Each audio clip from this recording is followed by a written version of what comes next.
c'est aussi quelque chose sur lequel il faut réfléchir. Le multiculturalisme peut aussi avoir ses effets délétères. Voilà.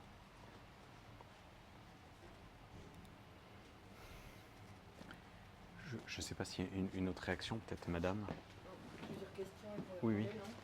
Allez-y, oui, je vous en prie, oui. Je ne sais pas comment se mène le débat, mais comme je suis habituée à voir, on prend plusieurs questions, puis Oui, après oui, non, vous mais prenez. comme ça, ouais. Moi, je voulais faire une réflexion. Alors, vous me faites tout de suite signe si c'est pas le cas de le dire.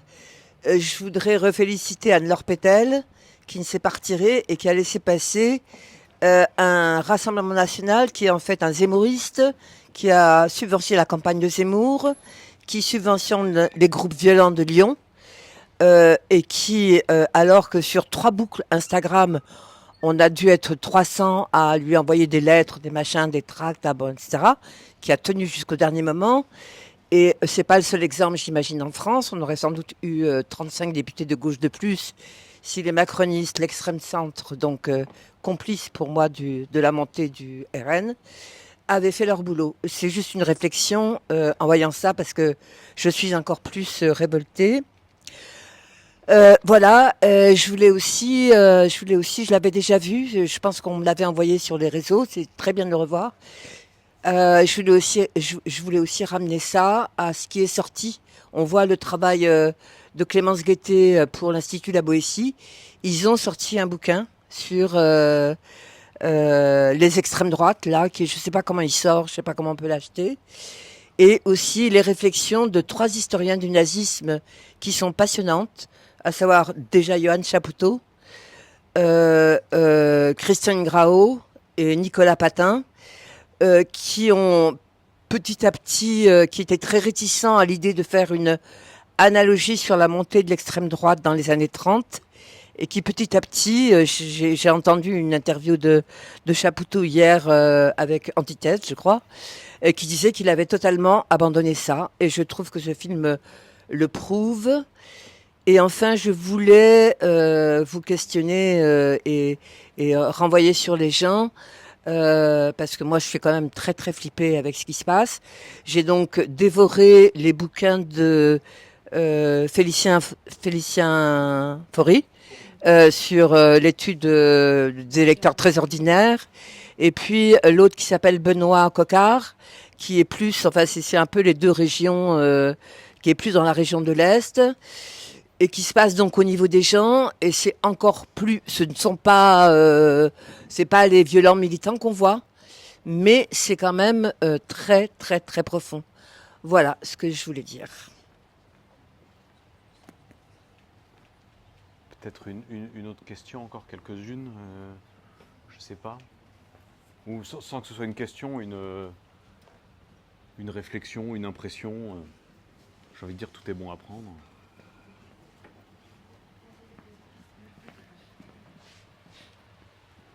Je m'interrogeais sur les motivations des gens qui sont repentis. Il y a au moins 2 personnes qui, dans le film, disent qu'ils sont repentis. Donc, qu'est-ce qui les a fait changer d'avis?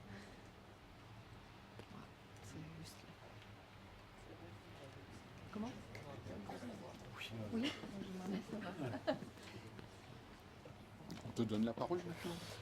Oui, alors, rapidement, sur votre réflexion sur la porosité des idées avec la droite et ce qu'on a appelé à un moment l'extrême centre, même s'il est de plus en plus permis de douter de la position extrêmement centrale d'Emmanuel Macron sur le spectre politique. Moi, je trouve que c'est des dynamiques qui sont à l'œuvre depuis des années. C'est assez intéressant de remarquer que en 2007, Nicolas Sarkozy, fraîchement élu, a installé un ministère de l'identité nationale. Et que dans la législature suivante, sous la présidence de François Hollande, il a été question de la déchéance de nationalité, et que ça s'est fini sous le gouvernement d'extrême centre par Gérald Darmanin qui disait, je crois, à un moment de Madame Le Pen qu'elle était bien molle.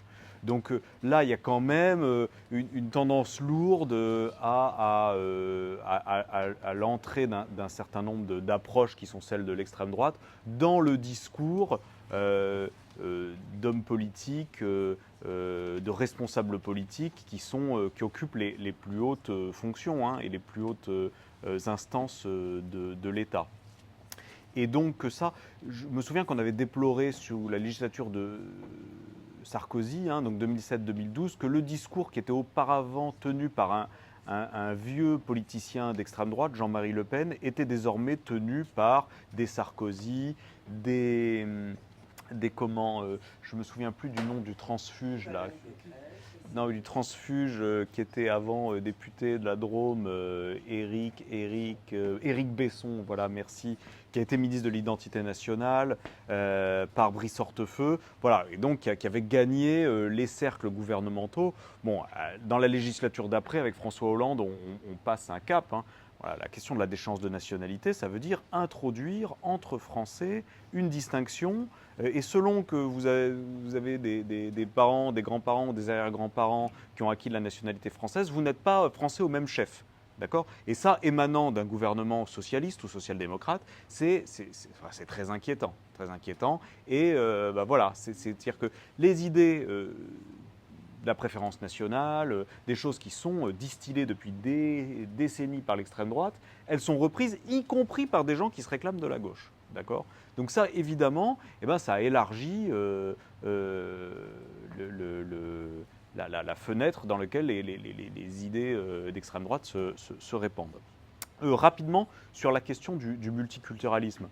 Moi, je me souviens de ce que professait un de mes vieux profs de géo à l'université qui disait on avait un beau programme sur les migrations internationales. Et il avait une statistique qui disait à partir de 10% de minorités visibles, alors déjà on se regardait les uns les autres, on ne savait pas trop ce que c'était qu'une minorité visible, mais il disait à partir de 10% de minorités visibles, vous avez un vote d'extrême droite. Et aujourd'hui, je suis désolé, mais je reviens un peu sur ce que nous distillait ce prof. Et moi, quand je regarde la carte électorale de la France, je regarde c'est les endroits où le brassage est le plus important, que le vote pour l'extrême droite est le plus faible. Et en revanche, vous allez dans des coins reculés de la Creuse ou de certaines campagnes de l'Ouest qui ont été assez peu soumises au brassage. Hein. En revanche, on a des scores impressionnants de l'extrême droite et en forte dynamique. Donc, moi, le lien de causalité, là, bon, je le vois assez mal. Voilà. Il y a l'un des leviers du vote d'extrême droite, c'est le sentiment d'insécurité culturelle. D'accord ? Mais bon, comme son nom l'indique, le sentiment d'insécurité culturelle, c'est quelque chose de pas évident à saisir. Hein. Moi, qu'on m'explique, qu'on me donne les contours précis, mais ça me paraît à même, oui, de produire de longues soirées d'élucubration de chroniqueurs sur CNews. Ça, oui, ça n'a pas de problème. Par contre, vraiment, dire précisément ce que c'est et en faire un objet historique et sociologique, enfin, personnellement, j'ai un petit peu de mal. Ensuite, sur Madame Pétel dans la 14e circonscription, oui, mais ça, en fait, je vais encore citer un de mes vieux profs de l'université. Si je le fais trop ce soir, vous me dites, hein, parce que ça fait un peu ancien combattant, mais qui disait, un prof d'histoire cette fois-ci, qui disait, mais souvent les événements politiques, c'est l'écume de l'histoire. Vous avez les grandes marées, donc les marées qui montent, qui descendent, et donc ça c'est les logiques sociales à l'œuvre, les tendances lourdes, et vous avez les événements politiques, c'est l'écume, hein, c'est ce qui finit, hop, choc, c'est ce qui sort, évidemment ce qu'on voit, hein, parce que ça monte haut. Et ça, évidemment, Madame Pétel, qui refuse de se désister et qui, comme dans un certain nombre d'autres circonscriptions, une trentaine, et donne la victoire à l'extrême droite, mais ça, il y a des tendances lourdes qui sont à l'œuvre. Et avec plusieurs copains, on a bossé. Nous, ce qui nous a frappé, c'est 2022. D'abord parce que 2022, on regarde, bon, le RN est dans un certain nombre de second tours, mais le Front républicain va fonctionner, et on disait ils auront du mal à former un groupe parlementaire. Et le soir du second tour, boum, 90 députés. 90 députés, alors nous on s'est penché un peu là-dessus, et on s'est aperçu que le bloc d'électeurs central, en gros La République En Marche et les Républicains avaient tendance à se reporter davantage sur les candidats RN que sur les candidats NUP à l'époque, Nouveau Front Populaire cette année. Et ça, c'est l'écume d'une histoire plus longue, c'est-à-dire de cette tendance lourde dont on parlait précédemment, qui était la confusion et l'introduction d'un certain nombre d'éléments de langage, d'éléments de fond de l'extrême droite dans le discours politique qui finissent par le marquer et le structurer et faire que tout s'organise autour de ça. En fait, en gros, pour aller vite, la conquête de l'hégémonie, d'une partie de l'hégémonie culturelle par l'extrême droite, ça finit par se traduire politiquement par ce genre de choses, c'est-à-dire des gens qui finissent par vous dire mais l'extrême droite et la gauche, ni, ça revient au même, hop. Voilà, c'est comme ça que ça finit. Mais voilà, ça, c'est pas un épiphénomène. Ça arrive parce qu'il s'est passé des choses avant. Donc ça, c'est un peu mon idée. Ensuite, sur Chapoutot, très bien. Moi, il y a quelque chose que je retiens de Chapoutot. Il a souligné, et c'est intéressant quand on regarde un petit peu ce qu'il y a dans le discours de l'extrême droite et ce qui marque l'extrême droite idéologiquement, c'est que l'extrême droite, dans l'extrême droite, il y a droite quand même. Et ça, je pense qu'on y reviendra ce soir, y compris sur des approches économiques. Et ce qui est très intéressant, c'est que Chapoutot, il a commis il y a quelques années un brûlot où il dit, dans les nouvelles approches du management, il y a quelque chose, il y a une sorte de génome commun avec ce qui a été produit au sein des élites du Troisième Reich. C'est-à-dire dans la façon dont ça fonctionnait. Et donc, je ne vais pas vous faire tout un cours sur le nazisme là, mais en gros, il y a une approche du nazisme qui dit Hitler, sous le Troisième Reich, prenait très peu de décisions. D'accord, prenait très peu de décisions. Il avait mis en place une espèce de compétition au sein de l'État entre la SS, l'armée, les dignitaires du régime. Et finalement, il était assez, aussi incongru que ça puisse paraître, possible au sein du Troisième Reich de faire une carrière de petit fonctionnaire où on prend très peu de décisions et où on envoie peu de gens à la mort. Mais si vous vouliez progresser dans le régime et dans la hiérarchie du parti, il fallait procéder à la mise à mort et faire du zèle. Et finalement, Chapoutot rapproche ça, je vous brosse à grands traits sa théorie, mais de ce qui se pratique en termes de management dans un certain nombre de théories du management. Alors évidemment qu'il ne se réclame pas des théoriciens du nazisme, mais il établit un parallèle qui est de fait très très gênant. Donc c'est intéressant que vous parliez de Chapoutot. Enfin, pour terminer, oui. Mais la plus grande école de management, c'est un... Ah, pardon. La plus grande école de management a été créée par un très haut dignitaire du parti nazi, qui était généralissime, qui s'appelle, je mélange un peu les noms en allemand parce que je ne suis pas germaniste, et c'est ce qu'il raconte, Reinhard Höhm, voilà, qui était un des dignitaires nazis les plus... il dit qu'il n'y a absolument pas eu de réel nettoyage du nazisme en Allemagne de l'Ouest. Il y en a eu un peu en Allemagne de l'Est, mais pas du tout. Et que ce Reinhard Höhm, après avoir fait 2-3 années un peu de ci et de ça, il a créé une école de formation de cadres qui a essaimé dans toute, non seulement l'Allemagne, mais dans toute l'Europe et les États-Unis, et qui est l'école du management. Et que ces idées de management, elles avaient déjà été formulées par Hayek et l'autre Ripoll, comment il s'appelle je veux dire, le congrès de 1938 en France, tous ceux qui ont soutenu les Chicago Boys, Lippmann, merci. Voilà, Lippmann, le congrès de Lippmann en 1938, ça s'est passé à Paris. Et tous ces gens qui se sont retrouvés pour aller immédiatement soutenir, après le 11 septembre 1973, c'est-à-dire le coup d'État au Chili, aller tout de suite s'emparer de toute l'économie chilienne pour faire une application pratique, tout ça est très très lié. C'est beaucoup plus profond que ce que vous dites. Je veux dire justement, et c'est pour ça que d'ailleurs que Chapoutot, il ne veut plus travailler. Il pense que sur le nazisme, il travaille, etc. Mais il veut travailler sur le monde contemporain.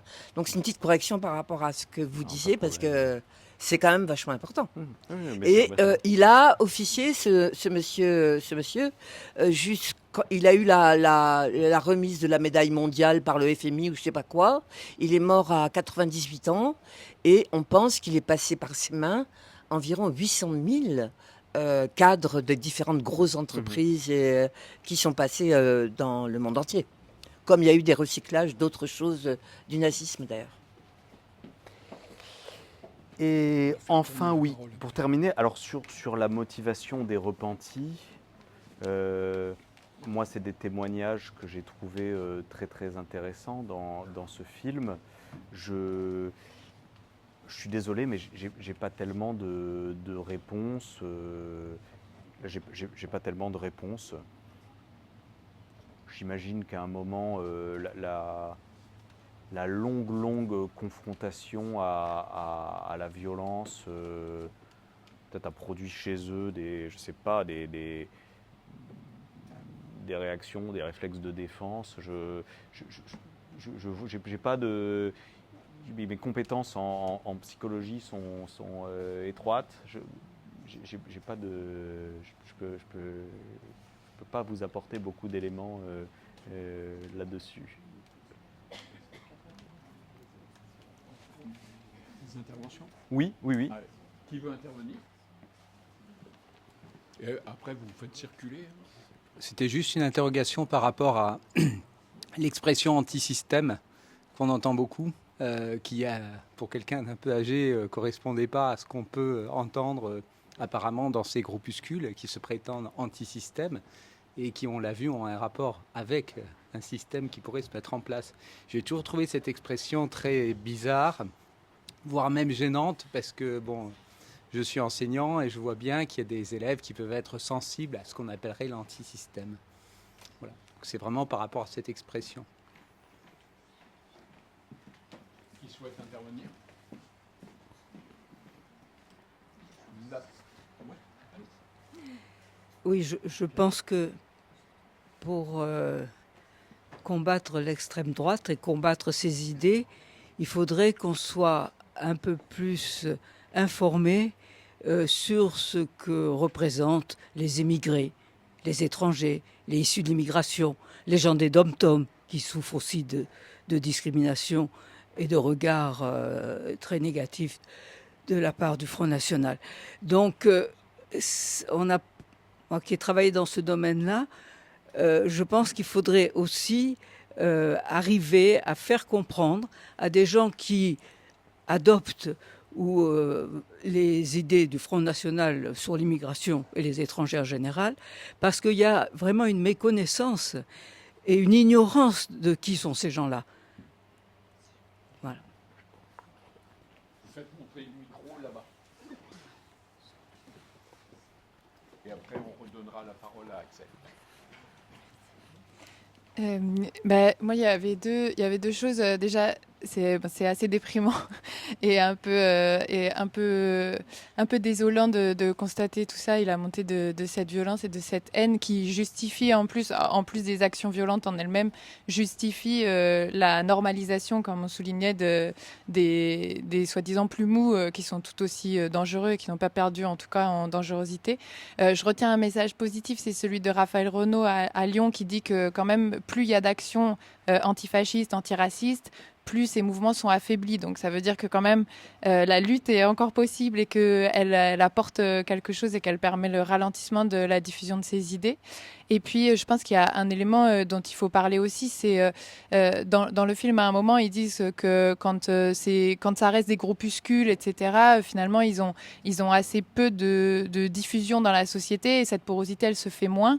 Ce que je trouve aujourd'hui qui permet que ces idées se répondent à une vitesse folle et que les pourcentages du Rassemblement national augmentent à une telle vitesse, c'est la présence dans les médias de ces idées et c'est la banalisation de ces idées, le grand remplacement. On l'a entendu combien de fois, d'abord sur CNews, mais après sur BFM, et après sur France 2, et après sur France Inter. Enfin, ces idées, aujourd'hui, elles sont partout, quoi. Et elles sont de plus en plus communes, et il y a des choses qui n'auraient pas pu être, qui auraient forcément été débattues, qui auraient forcément eu qui auraient été contrées il y a quelques années dans les médias, au moins les médias classiques, et qui aujourd'hui passe sans rechigner. Les journalistes rebondissent même pas. Il n'y a pas de fact-checking, il n'y a pas de remise en cause de certaines idées. En effet, comme on vient de le dire, sur des idées fausses sur l'immigration. Et il n'y a aucune contradiction qui est proposée par les journalistes, quoi. Moi, je pense que les médias aujourd'hui ont quand même un poids énorme dans la diffusion de ces idées et dans l'augmentation des votes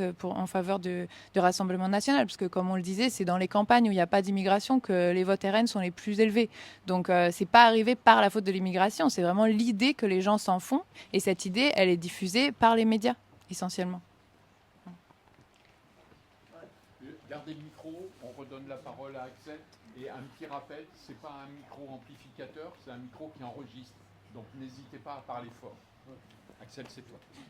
Alors, d'abord sur l'expression anti-système. Alors oui, je suis un peu comme vous. Moi, l'expression anti-système me hérisse un peu. Qu'on puisse être opposé radicalement à un certain nombre de choses, évidemment, ça s'entend. Mais on peut dire à quel système on est hostile. Système économique capitaliste qui, par le système de prélèvement de la rente, confisque le produit du travail. Je trouve qu'il y a matière à être anti-système économique. Anti-système politique, quand on voit toutes les fragilités de la Ve République, a fortiori en ce moment là, hein, la Ve République qu'on nous a vendue à un moment comme étant un régime stable et permettant l'émergence de majorités solides pour gouverner. Bon voilà, on est en train de mettre à bien des égards les dernières pelletées de terre. Le système médiatique aussi, c'est-à-dire le système de relations, de dépendance économique entre les systèmes médiatiques et un certain nombre de manias de la presse. Ça aussi c'est un système qui mérite une puissante critique. Mais ce qu'il y a de gênant dans l'expression anti-système, c'est que ça sonne comme une expression d'extrême droite. C'est-à-dire que où il y a quelque chose de... on met tout dedans. Alors je vais apporter un bouquin là, je vous ferai un rapide commentaire de quelques bouquins après, d'un historien qui s'appelle Zev Sternel, qui s'appelle Ni droite ni gauche, où avant même les expressions anti-système, il dénonce là-dedans une approche de l'extrême droite qui est de tout rejeter en bloc et de se présenter comme la seule alternative possible, quand bien même il y a pourtant des collusions avec le système économique, avec le système médiatique, évidemment avec le système politique de l'extrême droite. Donc voilà, le problème de cette expression... Voilà, quand on est anti quelque chose, faut mettre du sens, il faut investir quelque chose, sinon c'est faire le lit de l'extrême droite. Sur la question de l'immigration, de ce qu'il faut connaître, oui, il y a un certain nombre de choses qu'il faut d'abord, je pense, dégonfler, dire que ramener d'abord les choses à ce qu'est la France et démonter des chiffres qui sont énoncés, qui sont des chiffres complètement aberrants. Et en plus, alors il y a les chiffres où on annonce des submersions avec des arrivées extrêmement massives. D'abord, il faut dire que l'immigration par la mer en France, c'est à peu près zéro. C'est à peu près zéro pour une raison d'ordre géographique. C'est que nos côtes, en particulier nos côtes sud, sont trop éloignées des côtes africaines pour envisager d'être franchies par des moyens les moyens extrêmement précaires, souvent dans des conditions dramatiques qu'on connaît, par les migrations irrégulières. Et que, évidemment, quand vous traversez à 100 sur une barque, parce que vous fuyez une zone de conflit ou une tyrannie politique, vous allez traverser entre la Tunisie et la Sicile ou l'île de Lampedusa, où vous allez tenter de passer à travers le détroit de Gibraltar. Donc ça, c'est la première chose qu'il faut bien voir. Ensuite, il y a quelque chose qu'il faut rappeler, c'est que la première immigration en France, c'est une immigration légale et d'origine européenne. D'accord ? Alors ça, c'est très bien montré à un moment dans le film, pas à propos de la France, mais à propos de la Belgique, où il y a un camembert là, qui est très bien fait. Et on voit, alors c'est mieux même qu'un camembert, puisque la surface représente vraiment... et donc là, il y a des choses de cet ordre-là qu'il faut rappeler. La plus grande proportion de présence d'étrangers d'étrangers, c'est-à-dire de gens qui ne sont pas français sur le sol français, et c'est une proportion sensiblement plus importante qu'aujourd'hui, c'était la deuxième moitié des années 30, parce qu'il y a eu l'afflux de réfugiés venant d'Espagne, d'accord, et qui avait suivi une immigration économique belge et italienne. C'est ce moment-là, il y a une proportion plus importante, sensiblement plus importante qu'aujourd'hui. Je n'ai pas les chiffres, là je pourrais vous les retrouver. Et ensuite, la troisième chose qu'il faut démonter, c'est, une fois, j'ai écouté un discours, il faut bien le dire, on va bien le citer ici, de Zemmour, qui agglomérait les gens pas français et les immigrés, sachant qu'il y a des gens immigrés qui sont français, et il y a des gens immigrés qui ne sont pas français présents sur le sol français, qui les agglomérait avec ce qu'il appelle les immigrés de deuxième génération, c'est-à-dire des gens qui sont français parce qu'ils l'ont acquis par le droit du sol, parce que leurs parents étaient eux-mêmes français, et même il rajoutait une troisième génération. Et là-dedans, il rajoutait même, je pense, les musulmans.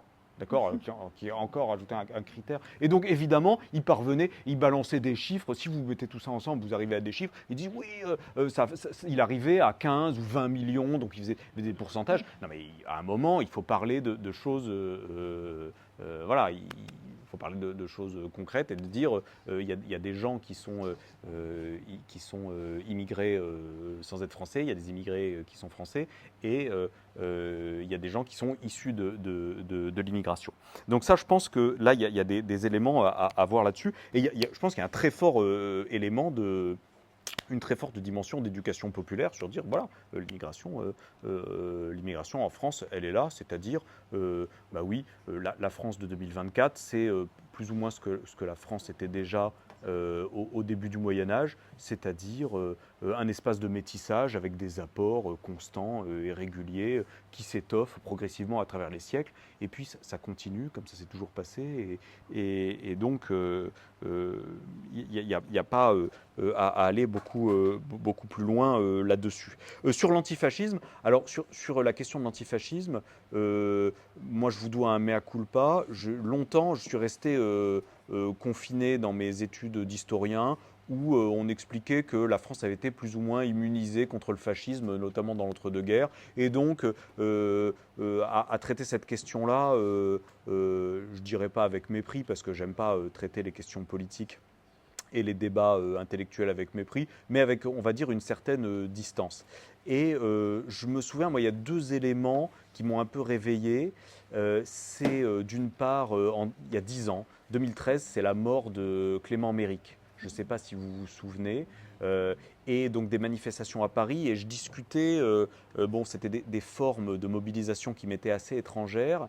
Et je discutais avec un ami qui était, lui, vraiment issu du milieu antifasciste, et qui disait, non mais, tu sais, l'antifascisme se vit comme quelque chose comme un témoin, avec une mission d'alerte. Et aujourd'hui, là, 10 ans plus tard, quand on voit ce dont le film est témoin, et surtout cette infusion à l'intérieur des partis politiques institués, mais je me dis, mais en fait, heureusement qu'il y a eu ces gens-là qui se sont fait taper littéralement sur la figure, dont certains d'entre eux sont morts pendant des années pour lancer ces alertes-là. Oui, sur les médias, c'est terrible. C'est terrible. Je me souviens des cris d'orfraie qu'on avait poussés en 2007 quand, dans un coin, le soir de l'élection de Sarkozy, c'était mal cadré et il y avait une petite flûte de champagne sur le plateau des présentateurs du journal de TF1 et on était devant nos télés, on avait dit « Ah, mais non, mais c'est la preuve que TF1 a fait campagne pour Sarkozy. » Mais bon, c'est vrai que TF1 avait quand même plutôt suivi les inclinaisons idéologiques de la droite de l'époque. Mais aujourd'hui, quand on voit le déchaînement dans ces news à des heures de grande écoute, il y a des choses incroyables. Enfin, moi j'ai Enfin, un soir, de toute façon, j'ai zappé là, après avoir corrigé des copies, et je suis tombé sur CNews, et il y avait un académicien qui parlait. Je ne sais pas pourquoi j'ai continué à écouter. J'ai dû voir en bas sur le bandeau qui était académicien là, et il parlait de Robert Brasillac. Alors, je ne sais pas si vous voyez qui est Robert Brasillac.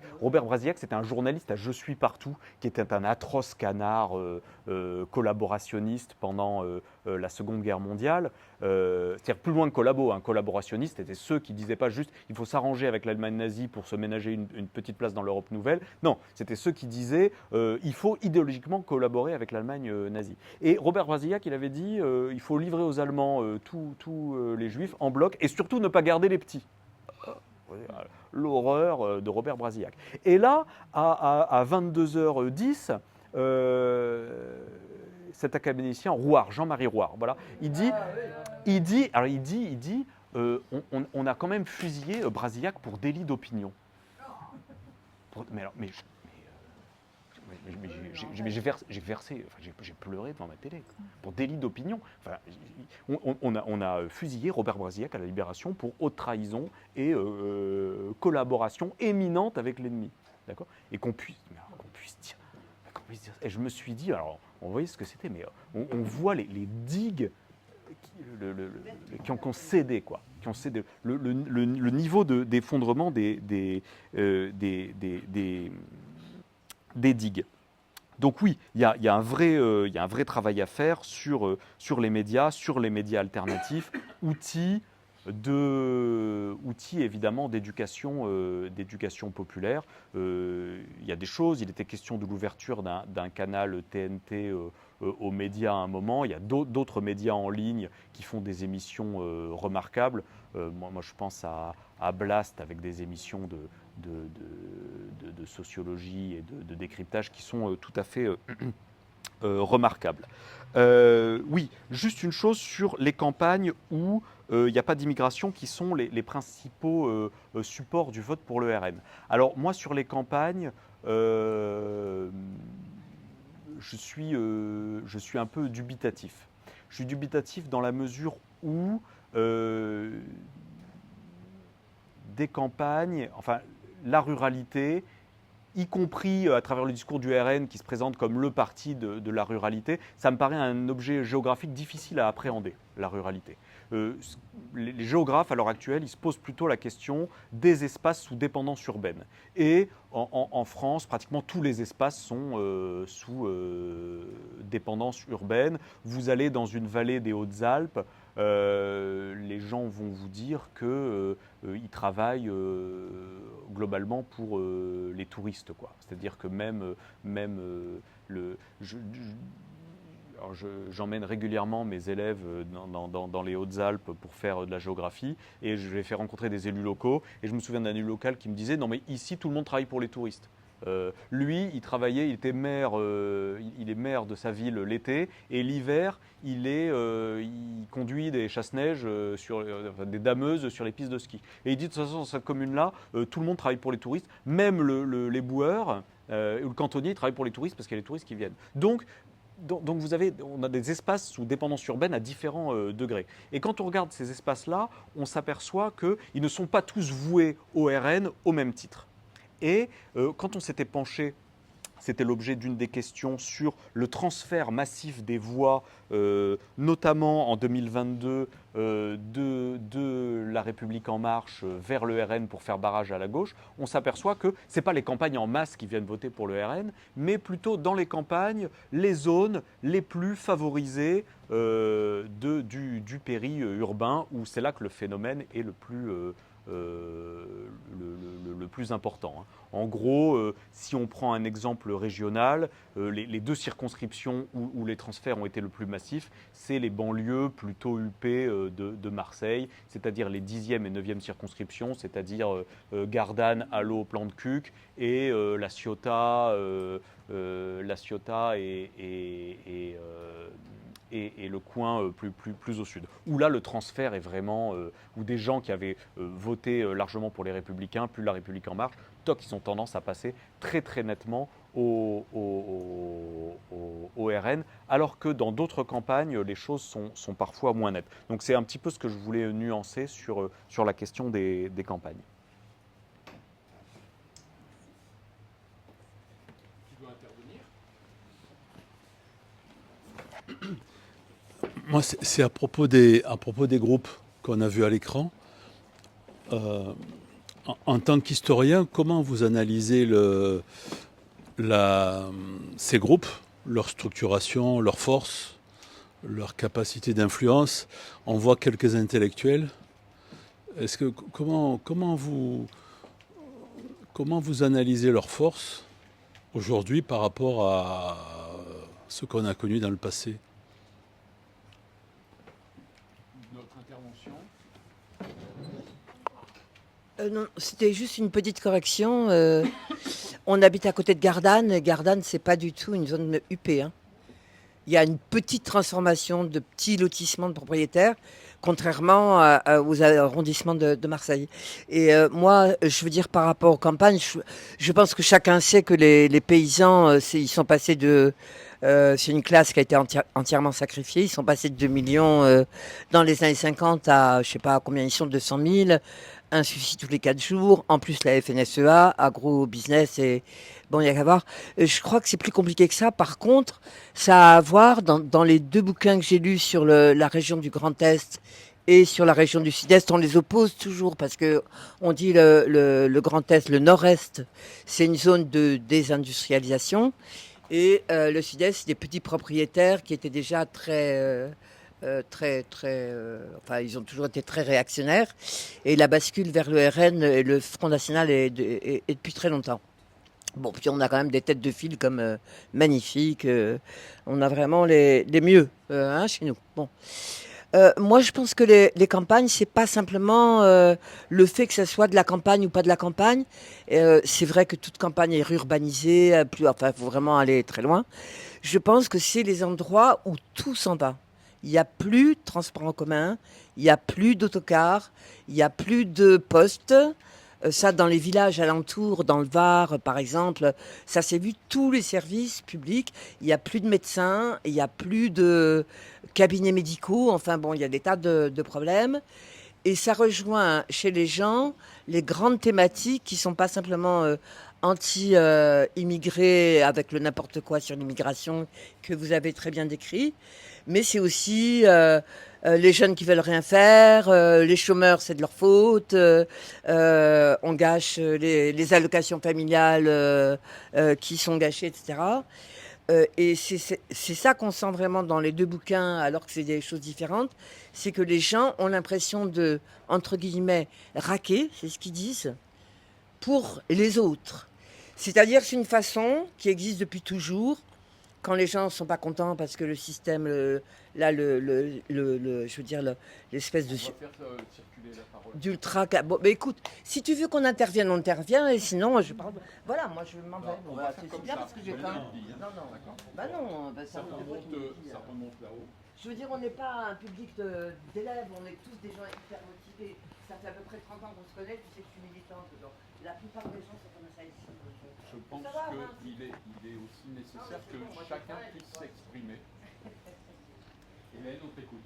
Oui, juste ce que je voulais dire déjà. Bon, ce film, certes, il est glaçant, je suis bien d'accord, hein, et ça fait peur. Il a au moins une vertu, c'est celui de nous rappeler effectivement le danger de la situation dans laquelle nous sommes. Et il y a, alors je me mets debout, pardon, du coup, excuse-moi. Ce qui est 3 choses. D'abord, je voudrais dire 3 choses. D'abord, on est nombreux. Ici, on a été nombreux aussi à se mobiliser au mois de juin quand même, malgré un discours ambiant, malgré les médias, malgré tout ce qui a été dit. Ça existe et il y a encore des points d'appui et nous sommes là. Moi, je tiens quand même à le dire là-dessus.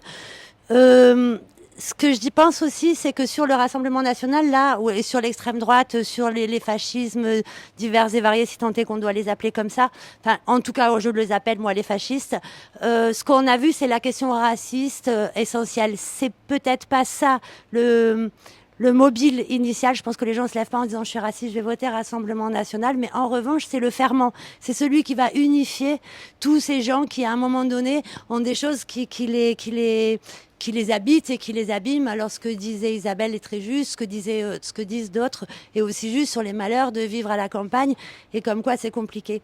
Et troisième chose que je voudrais dire, il faut aussi écouter les discours du Rassemblement national. Parce qu'on a tendance à écouter les nôtres et pas à les écouter. Moi, j'ai écouté la conférence de presse de Bardella pendant les législatives. C'est clair, hein, il écrit que c'est un parti de droite. Il le dit que c'est un parti d'ordre. C'est pas ce qu'a raconté la télé. Il dit chaque chose à sa place. Les ouvriers doivent rester ouvriers. Les cadres doivent rester cadres. Et comme ça, la société sera bien rangée et bien organisée. Et à partir de ce moment-là, il organise la théorie du bouc émissaire. Et pour finir sur la question des campagnes, je suis désolée Axel, je vais faire un peu de pub pour toi, il faut le lire, parce qu'il a travaillé effectivement pour la Fondation Jean Jaurès sur la question des villages, et en tout cas moi ça m'a beaucoup éclairé, parce que c'est pas homogène toutes ces choses-là, et il faut qu'on les regarde les unes les autres dans le détail.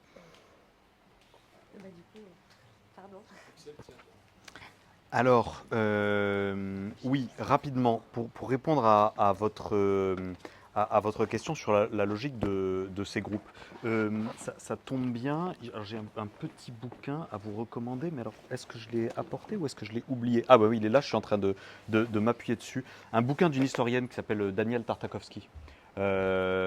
Qui était spécialiste notamment de la manifestation, qui a fait tout un travail en histoire sur la rue et sur l'appropriation de la rue, notamment au moment des grandes mobilisations, chères à la gauche, le Front populaire, la Libération, etc. Et qui a fait, il y a quelques années, c'est pareil, c'est les années 2014-2015, un bouquin qui s'appelle « Les droites et la rue ». Et c'est le moment de la manif pour tous. La mobilisation contre le mariage pour tous, où elle explique, c'est très intéressant dans ce bouquin, que l'extrême droite n'a jamais lâché la rue.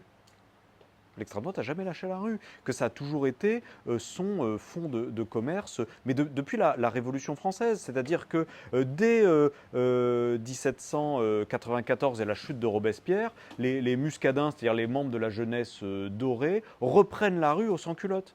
Et depuis cette période-là, ils n'ont jamais lâché la rue. Alors ce qui s'est transformé, c'est que par exemple, la conquête du pouvoir à travers les formes institutionnelles, à un moment ils s'en fichaient. Charles Maurras, qui s'était fait, donc l'Action française, qui s'était fait un leitmotiv de tenir la rue, disait mais il n'est pas question que je participe à la lutte démocratique. Il était contre la démocratie.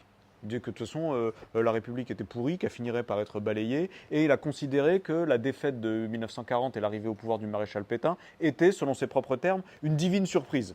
D'accord, il se dit, on n'a pas gagné les élections, mais c'est parfait, on va pouvoir installer un régime autoritaire dans les pas des Allemands. Donc il y avait, et il se contente à ce moment-là de tenir la rue, et même les premières années de Jean-Marie Le Pen, c'est de faire la claque et le coup de poing dans les universités parisiennes contre les militants trotskistes et les militants du parti communiste. Mais ce qui est intéressant et ce qu'on voit très nettement dans ce film, c'est qu'il y a un changement. Il y a un changement, c'est-à-dire alors que l'extrême droite n'a jamais lâché la rue et qu'elle la lâche toujours pas, là maintenant, il y a une entrée massive de ces militants dans les canaux institutionnels. Et donc il y a eu quand même, au moment des dernières législatives, un certain nombre de scandales sur un certain nombre de candidats du RN qui étaient étroitement liés à des groupes fascisants. Là, le prochain scandale, je n'ai pas de boule de cristal, mais moi je vous prédis quelque chose sur les assistants parlementaires. C'est-à-dire qu'il a fallu recruter massivement des assistants parlementaires, et le vivier des assistants parlementaires de l'extrême droite, c'est clairement ces organisations-là. Donc là, il y a une question de vraiment de prise d'ampleur. Et on pourrait se dire, ça va s'accompagner peut-être d'une normalisation, même si j'aime pas beaucoup ce terme, mais en fait pas du tout. Pas du tout, en fait. L'affaire qui était saisissante, c'était l'affaire de Crépol, où là, il y a eu une milice avec une opération, avec une tentative d'opération punitive. C'est-à-dire que c'est pas du tout l'entrée de militants d'extrême droite dans les institutions qui les adoucit. Au contraire, ils se sentent d'autant plus forts. Ils se sentent d'autant plus forts. Ensuite, c'est dommage que la dame soit partie. À propos de Gardanne, le problème de Gardanne qui reste assez populaire, c'est que dans la circonscription, la 10e circonscription des Bouches-du-Rhône, il y a aussi Allo, Plan-de-Cuc et Gréasque, où là, on est sur des choses qui sont plutôt sur une sociologie nettement plus aisée, nettement plus bourgeoise, et qu'évidemment, la ville de Gardanne, qui doit faire à peu près 25 000 habitants, ne contrebalance pas le poids démographique très, très puissant des autres villes de la circonscription. Oui, et enfin sur les endroits, pour répondre à ta question Hélène, sur les endroits où il y a où il y a de l'abandon, oui, c'est évident qu'il y a cette question-là, que ça joue. Moi j'aime bien parler de la France des machines à pain. Je ne sais pas si vous voyez ce que c'est qu'une machine à pain. Une machine à pain, c'est terrible. C'est un distributeur, comme un distributeur de boissons, mais de baguettes de pain.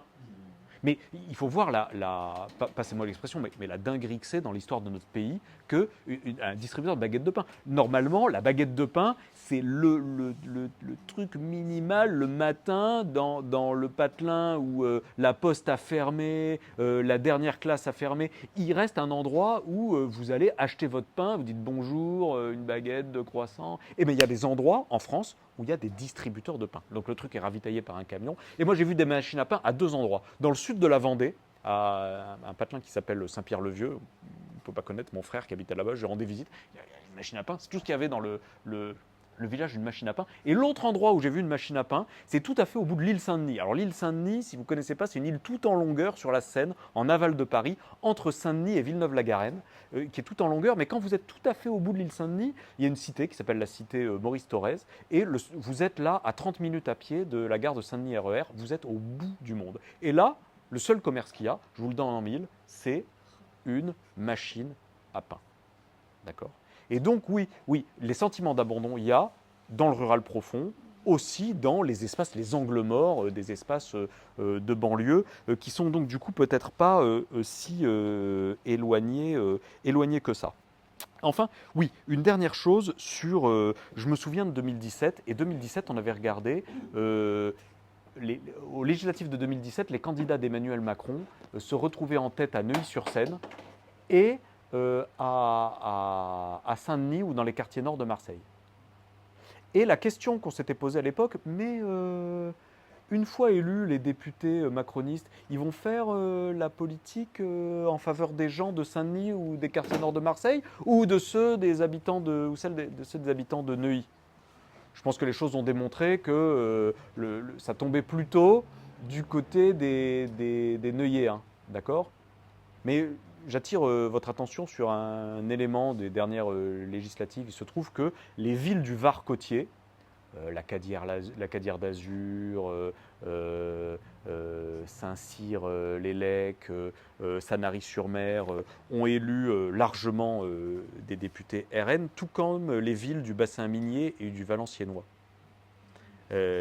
Politique fiction, vous pensez, je frémis en disant politique fiction, dans le dos, mais vous pensez que le RN élu fera la politique des ouvriers au chômage du Valenciennois ou de la bourgeoisie en villégiature dans les belles villes de la Côte d'Azur?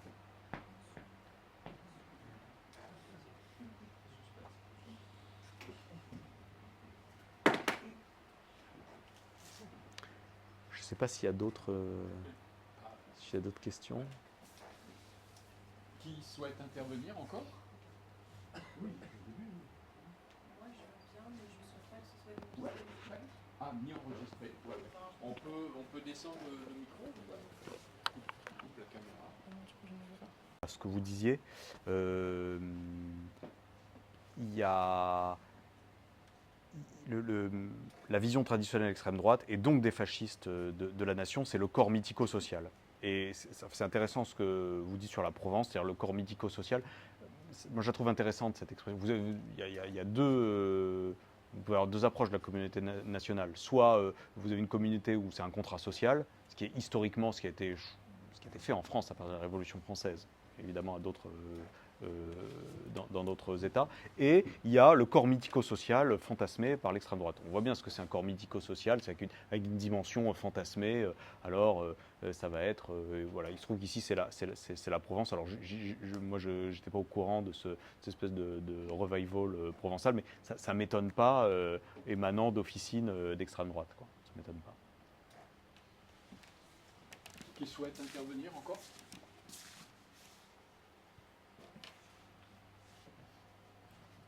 Hélène? Attends. C'est qu'en fait, il y a aussi quelque chose qui date de siècles et de siècles, parce que la mythologie, nos ancêtres les Gaulois, nous amène à ce genre de choses. Or, nos ancêtres les Gaulois quasiment ont été exterminés par les Romains quand ils nous ont envahis, et les Gallo-Romains, et il y avait les Francs de l'autre côté, et ainsi de suite. Donc, c'est quoi une ethnie finalement, et une histoire française spécifique, racontée je ne sais quoi, à partir d'ancêtres gaulois qui jusqu'au 19e siècle, dans le roman national, n'existaient même pas.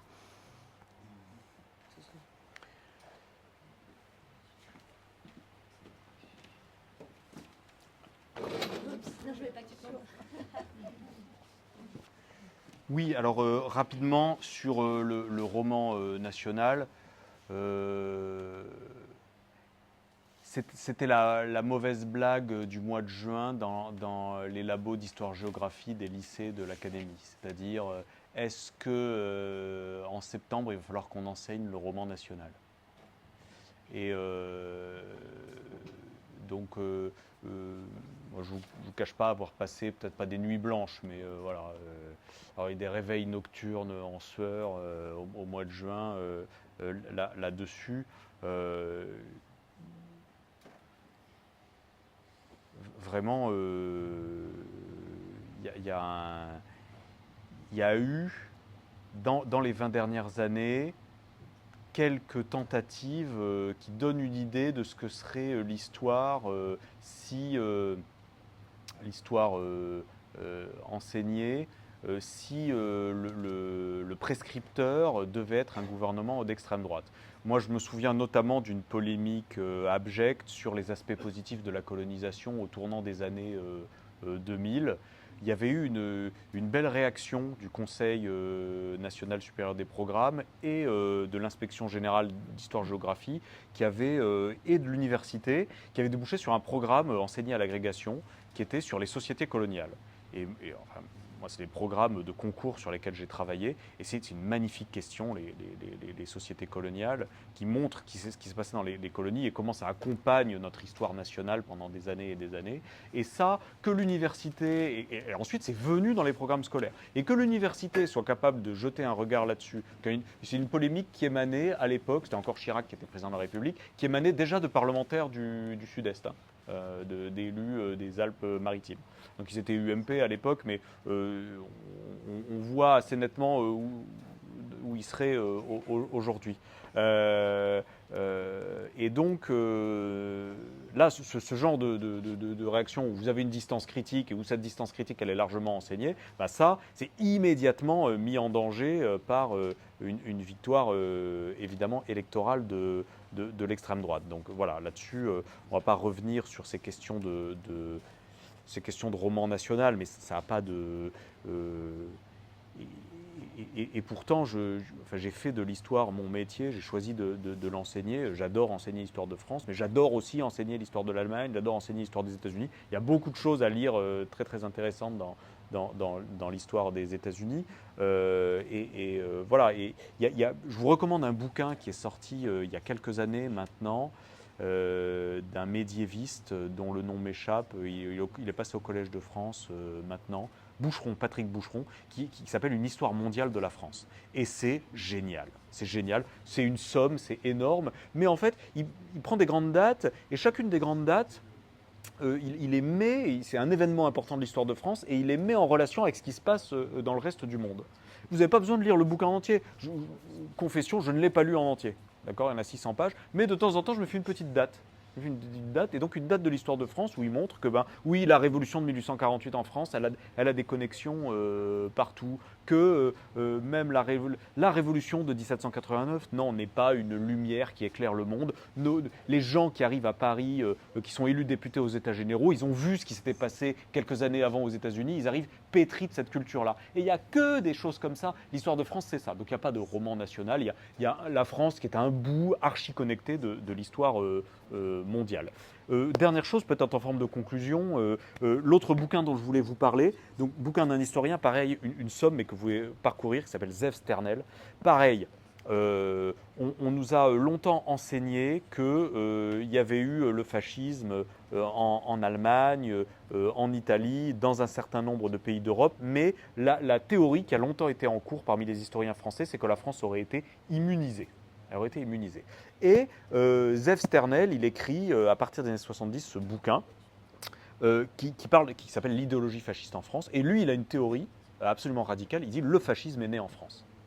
Le fascisme est né en France. Et il part du général Boulanger au XIXe siècle. Il montre ce que font Barrès et Maurras à la fin du XIXe siècle. Il identifie le génome puissamment fasciste du régime de Vichy. Et il donne plein d'éléments là-dessus. Je vous engage vraiment bon, c'est très long, c'est très très long. C'est une lecture facile parce qu'il n'y a pas de, c'est pas abscon, mais vraiment de lire l'introduction, d'avoir ça sous le coude, de le parcourir, c'est un outil hyper précieux, je trouve, de compréhension de ce qui se passe aujourd'hui en France et qui invite à se rappeler que non, la France n'est pas immunisée. Les anticorps, c'est nous. Tu peux montrer le livre à la caméra ? Voilà. Zev Sternel. Est-ce qu'on conclut là-dessus ?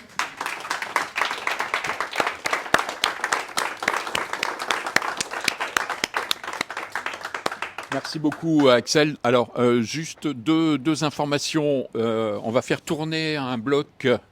Si vous voulez rester en contact avec nous, vous inscrivez, vous écrivez très lisiblement le numéro de téléphone, c'est pour simplement relire les trucs qui ne sont pas lisibles. Voilà. Et puis, donc, vous l'avez compris, donc on commence à s'organiser, on poursuit l'appel de Julia Cagé, les collectifs s'organisent au niveau national, hein, donc c'est une conséquence, la projection de ce film, d'un collectif national. Donc nous, on s'est déjà mis en mouvement. Donc si vous voulez rejoindre cette dynamique, vous êtes les bienvenus. Et une information, on a parlé de Félicien Foury tout à l'heure. Il sera le 21 septembre à Aix-en-Provence. On est en train de chercher une salle. C'est un peu compliqué. Mais s'il faut, on le fera dans la rue, quoi. On le fera discuter dans la rue face à son public avec les rencontres d'économie qu'on a failli commencer comme ça. Hein. Donc voilà. Merci de votre participation et merci à Axel. Merci à toutes et tous.